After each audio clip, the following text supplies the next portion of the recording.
एक दिन हजरत मोहम्मद सल्लल्लाहु अलैहि वसल्लम ने हजरत फातिमा रजी अल्लाह ताला अन्हा को बुलाकर कहा, ए फातिमा, इस मदीना में एक लकड़हारे की पत्नी रहती है। वह ऐसा एक अमल करती है जिसकी वजह से वह तुमसे पहले जन्नत में दाखिल होगी। हजरत फातिमा रजी अल्लाह ताला ने यह सुनकर कहा, अब्बा जान, यह कैसे मुमकिन है? मैं तो जन्नत की सभी औरतों का सरदारनी हूँ। कोई औरत मुझसे पहले जन्नत में कैसे दाखिल हो सकती है? सभी को जन्नत में पहले दाखिल होने की ख्वाहिश होती है। अब्बा जान, कृपया आप मुझे उस लकड़हारे की पत्नी का पता बताएं ताकि मैं जाकर देख सकूं कि वह ऐसा कौन सा अमल करती है जिससे वह मुझसे पहले जन्नत में जाएगी। मोहम्मद रसूलुल्लाह सल्लल्लाहु अलैहि वसल्लम ने तब फातिमा से कहा, फातिमा, आज तुम घर लौट जाओ। कुछ दिनों बाद मैं तुम्हें बुलाऊंगा और उस लकड़हारे की पत्नी का पता बता दूंगा। यह बात सुनकर हजरत फातिमा रजी अल्लाह अन्हु घर लौट आई। इस तरह कुछ दिन बीत गए। इस बीच हजरत फातिमा रजी अल्लाह अन्हु बीमार हो गई। एक तो वह बीमार थी और दूसरी तरफ लगातार 3 दिन से उनके घर में कोई खाना नहीं था। खाना न मिलने और बीमारी के कारण हजरत फातिमा बहुत ही कमजोर हो गई। शेर खुदा हजरत अली रजी अल्लाह अन्हु के पास उस वक्त कोई पैसा नहीं था जिससे वह खाना खरीद सकते। 3 दिन बीतने के बाद हजरत फातिमा रजी अल्लाह ताला अन्हा ने हजरत अली रजी अल्लाह अन्हु को एक कपड़ा देकर कहा, मेरे प्यारे शौहर, आपको शायद याद होगा कि अब्बा जान मोहम्मद रसूलुल्लाह सल्लल्लाहु अलैहि वसल्लम ने हमारी शादी के वक्त यह कपड़ा मुझे तोहफे के रूप में दिया था। यह एक बहुत बरकत वाला कपड़ा है। मेरा दिल नहीं चाहता कि मैं इसे बेच दूं, लेकिन चूंकि हमारे घर में 3 दिन से कोई खाना नहीं है, इसलिए मैं आपको यह बरकत वाला कपड़ा दे रही हूँ। आप इसे बाजार में बेचकर इसकी कीमत से कुछ खाना खरीद लाइए। हजरत अली रजी अल्लाह अन्हु उस कपड़े को लेकर बेचने के लिए बाजार की तरफ चल पड़े। हजरत अली रजी अल्लाह अन्हु बाजार की ओर चल पड़े। वह कपड़े को लेकर बाजार पहुँचे और उसे बेचने के लिए कई खरीदारों को दिखाया, लेकिन कपड़ा बहुत पुराना होने के कारण कोई इसे खरीदने में दिलचस्पी नहीं दिखा रहा था। इस वजह से हजरत अली रजी अल्लाह अन्हु बेहद निराश हो गए। तब उन्होंने अल्लाह रब्बुल आलमीन से फरियाद की है, रब्बुल आलमीन, यह कपड़ा बहुत पुराना है, इसलिए इसे खरीदने के लिए कोई ग्राहक नहीं मिल रहा है। आज 3 दिन हो गए हैं। नबी सल्लल्लाहु अलैहि वसल्लम की प्यारी बेटी हजरत फातिमा रजी अल्लाह ताला अन्हा और हसन हुसैन बिना खाए हैं। ए रब्बुल आलमीन, अगर आज मैं यह कपड़ा बेचकर इसके बदले खाना लेकर घर नहीं जा सका तो आज भी उन्हें भूखा रहना पड़ेगा। आप इस कपड़े को खरीदने के लिए कोई ग्राहक भेज दें। हजरत अली रजी अल्लाह अन्हु की इस दुआ के बाद एक खरीदार आया और उसने उनसे पूछा, अली, क्या तुम यह कपड़ा बेचना चाहते हो? हजरत अली रजी अल्लाह अन्हु ने कहा, जनाब, मैं तो यह कपड़ा बेचने के लिए ही बाजार में लाया हूँ। तब उसे खरीदार ने पूछा, तुम इसे कितने में बेचोगे? हजरत अली जानते थे कि यह कपड़ा बहुत पुराना है और इसकी कीमत अधिकतम 1 या 2 दिरहम हो सकती है, इसलिए उन्होंने कोई कीमत न मांगते हुए कहा, जनाब, आपकी जो मर्जी हो उतनी कीमत दे दे, मैं खुद इसकी कोई कीमत नहीं मांग रहा हूँ। तब उस खरीदार ने कहा, मैं इस कपड़े को 6 दिरहम में खरीदना चाहता हूँ, क्या तुम इसे बेचने के लिए राजी हो? हजरत अली रजी अल्लाह अन्हु खुशी से राजी हो गए और बोले, जनाब, आप 6 दिरहम में इस कपड़े को खरीद सकते हैं। इसके बाद खरीदार ने हजरत अली रजी अल्लाह अन्हु को 6 दिरहम दिए और हजरत अली ने उसे वह कपड़ा सौंप दिया। उधर अल्लाह रब्बुल आलमीन के कुछ फरिश्ते एक दूसरे फरिश्ते से कहने लगे, नबी सल्लल्लाहु अलैहि वसल्लम के सहाबा बहुत दानशील होते हैं। वे हर हाल में चाहे खुशी हो या तकलीफ दान करते हैं। यह सुनकर दूसरी टीम के फरिश्तों ने कहा, यह सही है कि अल्लाह के नबी के सहाबा दान करते हैं, लेकिन वे हर स्थिति में दान नहीं करते। वे तभी दान करते हैं जब उनके पास कुछ होता है, और अगर उस चीज की उन्हें खुद जरूरत होती है तो वे उसे दान नहीं करते। फरिश्तों के इस विवाद को हल करने के लिए अल्लाह रब्बुल आलमीन ने कहा, ए मेरे फरिश्तों, आपस में विवाद मत करो। इस बात की परीक्षा करने के लिए शेर खुदा अली के पास जाओ। उसने 6 दिरहम में एक कपड़ा बेचा और उसे इन 6 दिरहम की बहुत जरूरत है, तो अली से जाकर वही 6 दिरहम मांगो और देखो कि क्या वह तुम्हें देता है या नहीं। इससे तुम्हारा विवाद सुलझ जाएगा।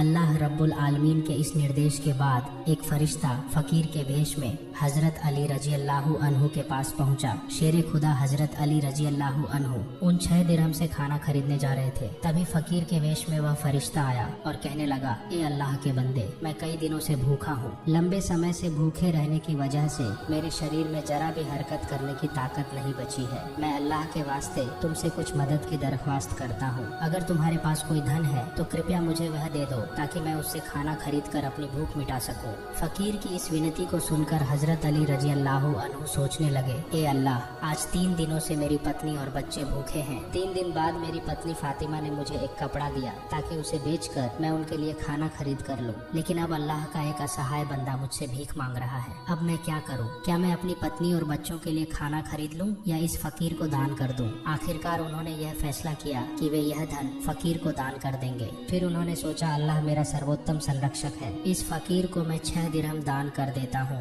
और फिर अल्लाह रब्बुल आलमीन मेरे लिए बेहतर व्यवस्था कर देंगे। फिर उन्होंने वह 6 दिरहम उस फकीर को दान कर दिए। इसके बाद हजरत अली बहुत चिंतित और परेशान मन से आगे बढ़ने लगे। इतने में एक व्यक्ति उनके सामने आया जो एक लाल घोड़ा लेकर आया था। उसने हजरत अली रजी अल्लाह अन्हु से कहा, हे अली, क्या आप मुझसे यह लाल घोड़ा खरीदना चाहते हैं? तब हजरत अली रजी अल्लाह अन्हु ने कहा, मैं यह घोड़ा आपसे कैसे खरीदूं? मेरे पास तो कोई पैसा नहीं है। उस व्यक्ति ने जवाब दिया, हजरत अली, मैं यह घोड़ा आपको उधार में बेच दूंगा, आप इसे लेकर व्यापार कीजिए और जब व्यापार में लाभ हो तो मुझे मेरी कीमत चुका दीजिए। हजरत अली रजी अल्लाह अन्हु ने सोचा, चूँकि वह मुझे उधार में यह घोड़ा बेच रहा है तो इसे लेने में कोई समस्या नहीं होनी चाहिए। फिर हजरत अली रजी अल्लाह अन्हु ने पूछा, आप इस घोड़े की कीमत कितनी मांग रहे हैं? उस व्यक्ति ने कहा, मैं यह घोड़ा आपको 100 दिरहम में बेच रहा हूँ। हजरत अली रजी अल्लाह अन्हु ने उस घोड़े को 100 दिरहम के बदले खरीद लिया। फिर वह उस घोड़े को बेचने के लिए बाजार में ले गए। जब हजरत अली रजी अल्लाह अन्हु उस घोड़े को बेचने के लिए बाजार पहुँचे तो एक व्यक्ति उनके पास आया और उनसे पूछा, शेर ए खुदा हजरत अली, क्या आप यह घोड़ा बेचना चाहते हैं? हजरत अली रजी अल्लाह अन्हु ने कहा, भाई मैं तो यह घोड़ा बेचने के लिए ही बाजार में लाया हूँ। उस व्यक्ति ने पूछा, आप इसे कितने दिरहम में बेचेंगे? हजरत अली रजी अल्लाह अन्हु ने अपनी ओर से कोई कीमत न लगाते हुए कहा, आप इसे कितने दिरहम में खरीद सकते हैं? उस व्यक्ति ने कहा, मैं इसे 160 दिरहम में खरीदना चाहता हूँ। हजरत अली रजी अल्लाह अन्हु ने सोचा, मैंने यह घोड़ा 100 दिरहम में खरीदा है और वह मुझे 160 दिरहम देना चाहता है तो इसमें मुझे 60 दिरहम का लाभ होगा। तब हजरत अली रजी अल्लाह अन्हु ने कहा, भाई मैंने यह घोड़ा तुम्हें 160 दिरहम के बदले बेच दिया। उस व्यक्ति ने 160 दिरहम देकर हजरत अली रजी अल्लाह अन्हु से घोड़ा खरीद लिया। हजरत अली रजी अल्लाह अन्हु ने उस व्यक्ति को 100 दिरहम चुकाए जिससे उन्होंने घोड़ा खरीदा था और उनके पास 60 दिरहम बच गए। उन्होंने 6 दिरहम अल्लाह की राह में दान किए थे। अल्लाह रब्बुल आलमीन ने हजरत अली रजी अल्लाह अन्हु को उनके दान के बदले 10 गुना बढ़ाकर 60 दिरहम लौटा दिए। फिर शेर खुदा हजरत अली रजी अल्लाह अन्हु ने उन 60 दिरहम से ढेर सारा खाना खरीद कर घर की ओर रुख किया।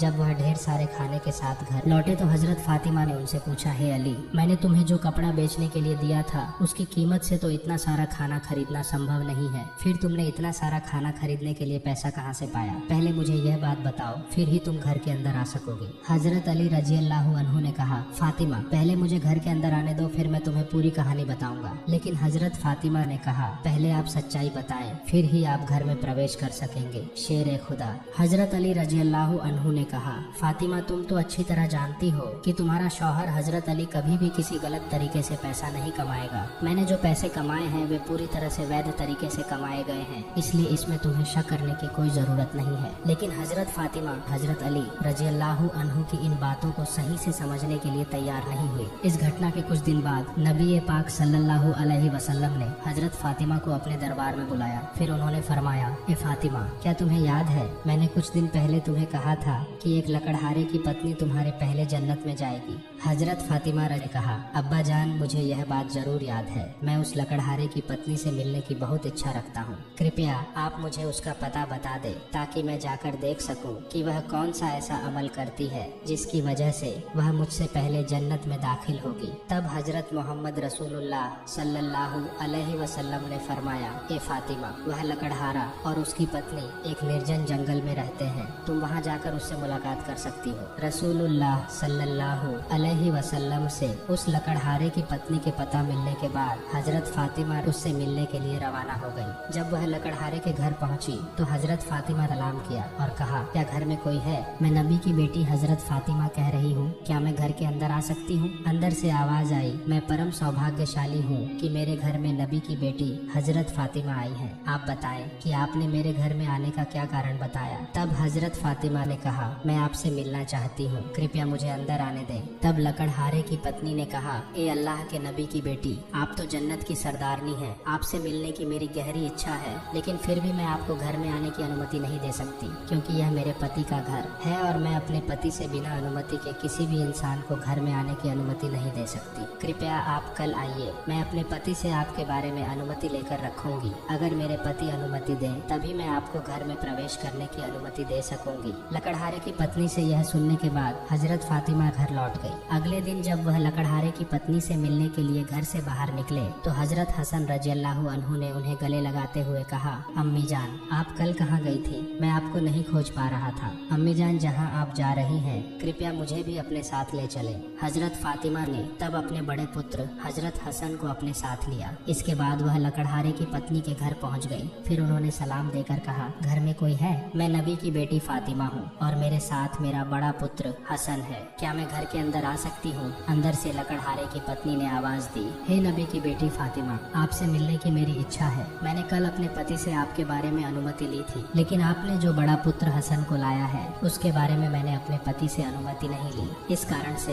मैं आपको घर में प्रवेश करने की अनुमति दे सकती हूँ, लेकिन आपके पुत्र हसन को अनुमति नहीं दे सकती। कृपया आप कल आइए। आपके पुत्र हसन के बारे में मैं अपने पति से अनुमति लेकर रखूंगी। लकड़हारे की पत्नी ये सुनकर हजरत फातिमा फिर से घर लौट गई। अगले दिन जब वह लकड़हारे की पत्नी मिलने के लिए फिर से निकलने वाली थी तब उनके छोटे पुत्र हजरत हुसैन रज़ियल्लाहु अन्हु ने उन्हें गले लगाते हुए कहा, अम्मी जान आप 2 दिनों से कहाँ जा रही हैं? मैं आपको नहीं खोज पा रहा हूँ। आज आप मुझे भी साथ ले चले। हजरत फातिमा ने तब अपने दोनों पुत्र हजरत हसन और हुसैन को अपने साथ लेकर फिर से वह लकड़हारे के घर की ओर चल पड़े। बाहर से उन्होंने सलाम देकर कहा, घर में कोई है? मैं नबी की बेटी फातिमा हूँ और मेरे साथ मेरे दोनों पुत्र हसन और हुसैन हैं। घर के भीतर से लकड़हारे की पत्नी ने आवाज देकर कहा, हे नबी की बेटी फातिमा, आपसे मिलने की इच्छा मेरे मन में है। कल मैंने आपके और आपके बड़े बेटे हसन के बारे में अपने पति से अनुमति ली थी, लेकिन आपके छोटे बेटे हुसैन के बारे में मैंने किसी भी अनुमति नहीं ली है। कृपया आज भी आप लौट जाएं और कल आप आइए। कल मैं आप तीनों के बारे में अनुमति ले लूंगी। लकड़हारे की पत्नी की यह बात सुनकर हजरत फातिमा फिर से घर लौट गई। अगले दिन फातिमा फिर से लकड़हारे की पत्नी के घर आई। तब लकड़हारे की पत्नी ने उन्हें घर में प्रवेश करने की अनुमति दे दी। हजरत फातिमा घर में प्रवेश करते ही देखते हैं कि लकड़हारे की पत्नी बैठी हुई है और उसके साथ एक लकड़ी, एक मोटी रस्सी और एक पानी का बर्तन रखा हुआ है। यह देखकर हजरत फातिमा ने उससे पूछा, आप इन चीजों के साथ क्यों बैठी हैं? तब लकड़हारे की पत्नी ने कहा, सारे दिन मेहनत करने के बाद जब मेरा पति घर आएगा तो शायद उसे वजू करने की जरूरत होगी या पानी पीने की आवश्यकता होगी। मैं नहीं चाहती कि मेरा थका हुआ पति पानी के लिए थोड़ी सी भी मेहनत करे, इसलिए जैसे ही पानी की जरूरत होगी मैं उसे तुरंत पानी पहुंचाना चाहती हूँ। इसी वजह से मैं पानी लेकर बैठी हूँ। हजरत फातिमा ने फिर पूछा, हे बहन, तो तुम इस लकड़ी के साथ क्यों बैठी हो और इस रस्सी की क्या जरूरत है? लकड़हारे की पत्नी ने कहा, अगर मेरे पति किसी कारण से मुझसे नाराज हो जाए और मुझे सजा देने का इरादा करे तो उन्हें एक लकड़ी की जरूरत होगी और मुझे बांधने के लिए एक रस्सी की जरूरत पड़ेगी। मैं नहीं चाहती कि यह चीज खोजने में मेरे पति को कोई कठिनाई हो, इसलिए मैं इन चीजों को अपने सामने रख कर बैठी हूँ ताकि जब भी वह मुझे किसी कारण से सजा देना चाहे उनके सामने लकड़ी और रस्सी मौजूद हो। हजरत फातिमा रज़ियल्लाहु ताला इस लकड़हारे की पत्नी के समर्पण से हैरान रह गई। फिर उन्होंने उसके बारे में कुछ नहीं कहा और नबी करीम सल्लल्लाहु अलैहि वसल्लम के पास वापस लौट आई। रसूलुल्लाह सल्लल्लाहु अलैहि वसल्लम ने फातिमा से पूछा, फातिमा क्या तुम उस लकड़हारे की पत्नी से मिली हो? फातिमा ने कहा, अब्बा जान मैं उससे मिली हूँ। नबी करीम सल्लल्लाहु अलैहि वसल्लम ने पूछा, तुमने क्या देखा? हजरत फातिमा रज़ियल्लाहु ताला ने कहा, वह महिला बहुत पतिभक्त है। तब मोहम्मद रसूलुल्लाह सल्लल्लाहु अलैहि वसल्लम ने कहा, फातिमा तुम्हारे लिए उससे सीखने के लिए बहुत कुछ है। हजरत फातिमा तब कहा, अब्बा जान मैं उससे क्या क्या शिक्षा ग्रहण कर सकती हूँ और वह कैसे मेरे पहले जन्नत में जाएगी? कृपया इस बारे में मुझे समझाएं। रसूलुल्लाह सल्लल्लाहु अलैहि वसल्लम ने कहा, हे फातिमा सुनो, कुछ दिन पहले तुमने अपने पति अली को एक पुराना कपड़ा बेचने के लिए दिया था। हजरत अली ने उस कपड़े को बेचकर तुम्हारे लिए बहुत सारा खाना लाया था, लेकिन तुमने संदेह किया कि हजरत अली ने यह सभी चीज वैध तरीके से कमाई है या नहीं, इसीलिए तुमने अपने पति को घर में प्रवेश नहीं करने दिया और विभिन्न सवाल पूछकर उन्हें तकलीफ दी, जबकि तुम जानती थी कि तुम्हारा पति हजरत अली कभी भी अवैध तरीके से कमाई नहीं करता। हे फातिमा, जब तुमने अली को वह कपड़ा बेचने के लिए दिया तो हजरत अली उसके लिए कोई खरीदार नहीं ढूंढ पा रहे थे। तब अल्लाह रब्बुल आलमीन ने अपने फरिश्ते मिकाइल को उस कपड़े को खरीदने के लिए भेजा। अल्लाह का फरिश्ता मिकाइल ने वह कपड़ा अली से 6 दिरहम के बदले खरीद लिया। इसके बाद एक और फरिश्ता हजरत अली से उन 6 दिरहम की भिक्षा मांगने आया। अली ने उन 6 दिरहम को अल्लाह के रास्ते में दान कर दिया। फिर वह चिंतित मन से घर लौट रहा था। तभी फरिश्ता जिब्राइल ने हजरत अली को एक लाल घोड़ा 100 दिरहम के बदले उधर बेच दिया। हजरत अली ने उस घोड़े को लेकर बाजार में गए और फरिश्ता इसराफिल ने हजरत अली से वह घोड़ा 160 दिरहम के बदले खरीद खरीद लिया। अल्लाह रब्बुल आलमीन ने 6 दिरहम के बदले हजरत अली को 10 गुना बढ़ाकर 60 दिरहम दिए और उसी पैसे से हजरत अली ने तुम्हारे लिए बहुत सारा खाना खरीदा था। फातिमा सुनो, जिस कपड़े को हजरत अली ने बेचा था, अल्लाह रब्बुल आलमीन ने उस कपड़े को जन्नत में सुरक्षित रखा है, और जिस घोड़े से हजरत अली ने कारोबार किया था, वह घोड़ा भी अल्लाह रब्बुल आलमीन ने जन्नत में सुरक्षित रखा है। कल कयामत के दिन जब तुम जन्नत में प्रवेश करोगी, तब तुम उस घोड़े पर बैठी होगी और वह कपड़ा घोड़े की लगाम होगी, और वह लगाम पकड़कर वही लकड़हारे की पत्नी होगी। लगाम पकड़े रहने के कारण वह तुम्हारे पहले जन्नत में प्रवेश करेगी और तुम उसके बाद जन्नत में प्रवेश करोगी। लकड़हारे की पत्नी की अद्वितीय पति भक्ति के कारण ही उसे यह सम्मान प्राप्त हुआ है। प्रिय दोस्तों, आज के लिए इतना ही। हजरत फातिमा रजी अल्लाह ताला अन्हा के जीवन के महत्वपूर्ण विषयों पर अगले पाठ के लिए यदि आप चाहें तो कमेंट बॉक्स में जरूर लिखें। इंशाअल्लाह जल्द ही इस वीडियो के अगले भाग के साथ उपस्थित होऊंगा।